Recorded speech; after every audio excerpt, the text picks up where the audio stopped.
Hey guys, Zomfox here, and today we have some more news to go over regarding the USFL and XFL merger.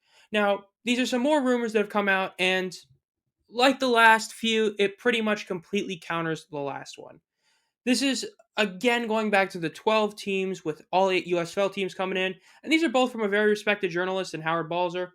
But to get fully understanding about exactly what we're talking about today, click the top right of the video because, well, like I said, this kind of goes hand in hand with James Larsen's report from a couple weeks ago. So if you want to get fully more in depth about that, check that video and then come back to this one. So without further ado, let's get right into looking at the new reports. So like I said, both these reports are from Howard Balzer, who's been doing this for almost 5 decades now. So the first one he reported on was kind of just a random one that said that this week we would find out about the merger as it become official and that it would be 12 teams. That was pretty much it, but it was the second report that was the real big news, and that was, well, that it will be 12 teams, but it will be what Larsen tweeted, and that will be 8 USFL teams, all 8, and 4 XFL teams, with the same 4 that Larsen reported on being the Renegades, Brahmas, Battlehawks, and Defenders that survive. Now, the difference was that he mentioned that there will be hubs of 2 teams, as well as that in 2025 will be the goal to have actual owners for each team, as well as the report or the actual announcement of the merger happening before Thanksgiving.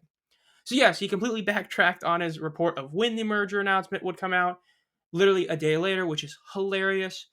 But looking at the actual report he said, I'm gonna be honest with you, I think a lot of people are really overreacting to it.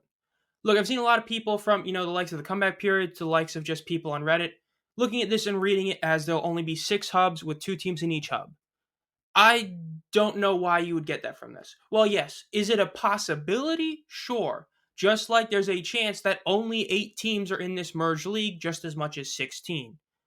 The fact is as I've talked about in that Larson video from a couple weeks ago, there's potentially going to be 10 home teams in their stadium this next season if these are the right 12 teams.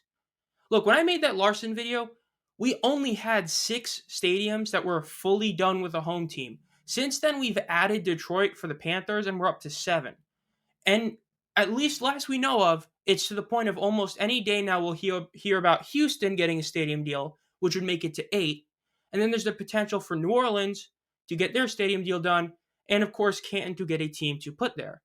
So I don't really see this happening of 6 hubs. What I read this and say is every team that does not have a actual stadium will be put into a hub, which will be a 2-team hub. He does say that, cities could change. That's because there are stadium deals in the works. As we know of, Yeoman Stadium for the Breakers and then Houston are the 2 that have stadium deals being worked on.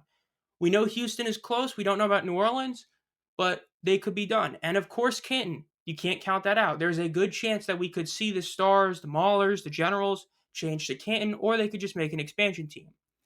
There's no reason for me to believe that there's only going to be 6 hubs. Because the idea that there's only going to be 6 hubs means that it would be probably the 3 USFL teams that are currently in their home stadium. So the Panthers, Showboats, and Stallions, the Battlehawks and Defenders, and then considering how great the deal is with the USFL, will be Canton. If you do that, you get rid of the 2 Texas teams, which Arlington was the only team that was truly based in their home city because they were the only team that lived, practiced, and played in their respective city because Arlington was the hub for all the practice stuff. Then the Brahmas, while overall they were a disappointment in attendance compared to the AAF, their week 1 attendance of like 24,000 proved that they could match what they did in the AAF and be that second best team in attendance. So getting rid of those 2 markets makes no sense. What I read from this is that any team that does not have a stadium will be put into a different one and will make a 2-team hub. We could see the Stars go back to Detroit. We'll have a 2-team hub there. We could see 2 teams back in Canton again. We could see the Breakers go back to Birmingham. To me, I think that every XFL team, if the 4 teams are true, they're going to play in their home stadium. And so are all the USFL teams. Unless the official announcement comes out and says otherwise, there's no reason not to believe that. Because that just makes sense. But we'll see. This has been Zomfox. This is all the announcements for now in terms of the merger news. Hopefully we finally get some real info soon. Because, it literally is getting from every week to like every few days. there's a new report that counters the last one or kind of goes with it. But we'll see. As always, everybody, subscribe and hit the bell. You'll be notified as soon as I upload any video. And as always, have a great night.